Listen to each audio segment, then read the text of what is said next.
السلام عليكم، اهلا بيكم ومرحبا في موضوع جديد مهم من المواضيع اللي بتشغلكم.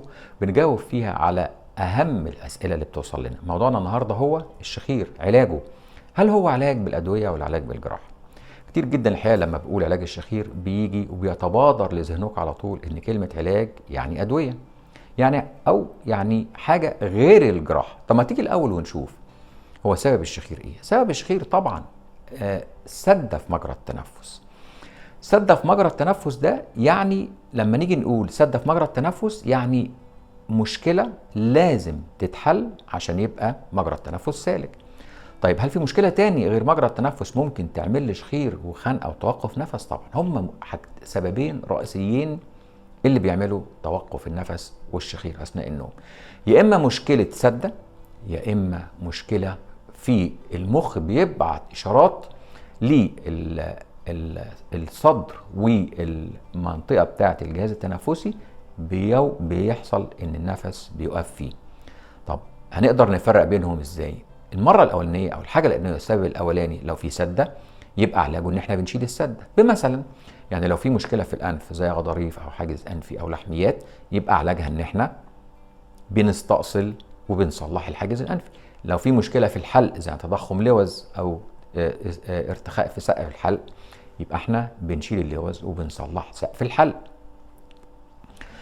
الحقيقة مرة ما انساهاش أبدا، مرة عملت حلقة في التلفزيون في إحدى القنوات. الحلقة قعدت ساعة وكان اسم الحلقة أسباب وعلاج الشخير. قعدت طول الحلقة أتكلم عن أسباب الشخير سواء كان في الأنف أو في الحلق أو في الحنجرة أو قعدت، وكل ما أقول حاجة أقول علاجها، يعني هيبقى العلاج بتاع الشخير يعني احنا هنشيل السبب دوت. والحقيقة جيت في الآخر ما قلتش علاج الشخير إيه باي نيم، يعني بالاسم.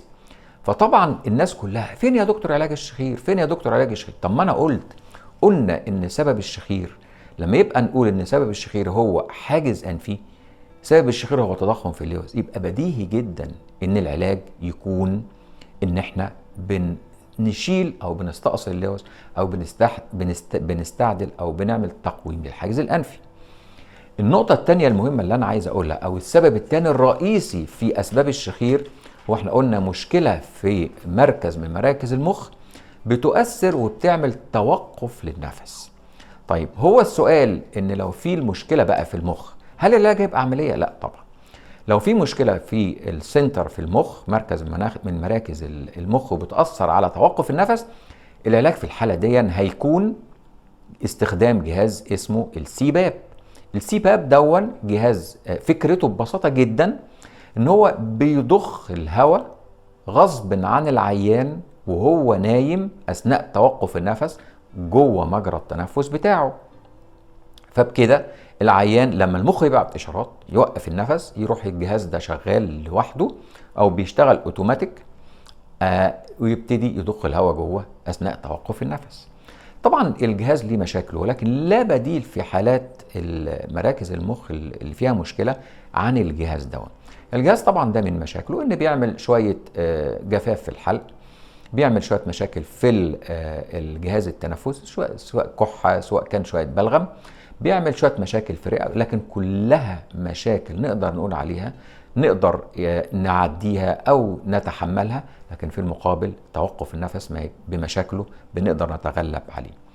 طيب هل في اسباب تاني غير السببين الاساسيين اللي احنا قلناهم؟ طبعا. طب هنقول مثلا لو في مشكله في الفك، في عيانين جدا بيبقى عندهم مشكله في الفك والاسنان، بيبقى الفك العلوي والسفلي فيهم مشكله، بيبقوا ضاغطين على بعض جدا، بيقفلوا الفم اثناء النوم.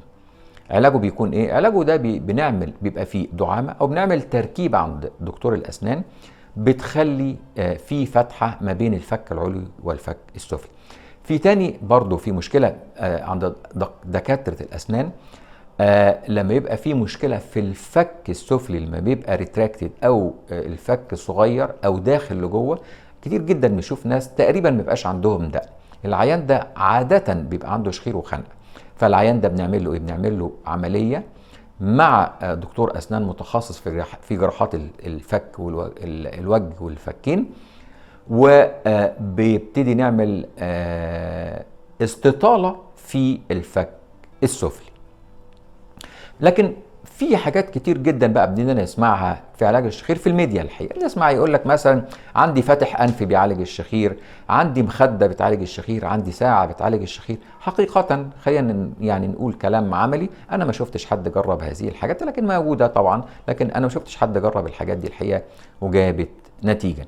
انا عايز اقول ان مثلا لو جالي 100 عيان بيشتكوا بشخير وتوقف نفس، هلاقي منهم 95 حاله عندهم سد في مجرى التنفس، وسد في مجرى التنفس دي علاج عمليه. وهنلاقي مثلا 3 حالات عندهم مشكله في السنترال في المخ، وفي حالتين مشكله في الفك وفي الاسنان.